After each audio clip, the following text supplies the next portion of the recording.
उमरखेड महागावमध्ये विधानसभा पार्श्वभूमीवर राष्ट्रवादीला धक्का। 1000हून अधिक कार्यकर्त्यांचा काँग्रेसमध्ये प्रवेश। मित्रपक्ष भाजपकडून खोटे गुन्हे दाखल करण्याचा प्रयत्न। गुणवंत राठोड यांचा भाजपवर आरोप। राज ठाकरेंनी 47 विधानसभा मतदारसंघाची केली चाचपणी। उत्तर महाराष्ट्रातील 5 विभागाच्या इच्छुक उमेदवारांच्या घेतल्या मुलाखती। संभाजीनगरात फडणवीसांच्या समर्थकांची बॅनरबाजी। महाराष्ट्रासाठी झटला, बहुजनांसाठी राबला म्हणून प्रस्थापितांना खुपला असा उल्लेख। संभाजीनगरामधील बॅनरबाजी चर्चेत।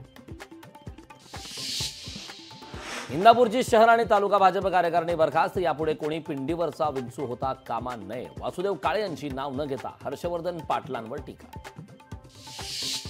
खासदार चंद्रकांत हांडोरे यांना अटक करा, माजी खासदार राहुल शेवाळे यांची मागणी। हिट अँड रन प्रकरणात मुलाला वाचवण्याचा हांडोरे यांचा प्रयत्न, शेवाळेंचं वक्तव्य।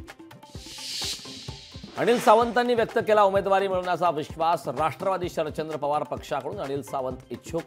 पंढरपूर मंगळवेढा विधानसभेसाठी उमेदवारी मिळण्याची शक्यता।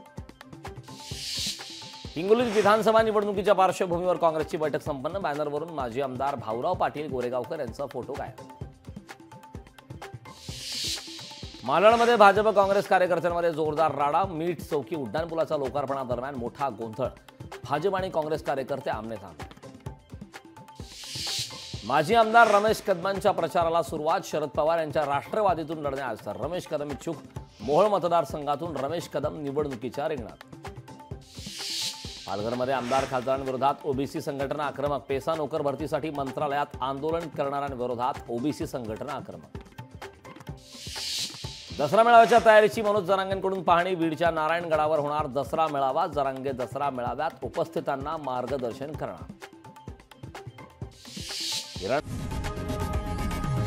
लोकशाही मराठी ऐका, पहा, जागरूक रहा।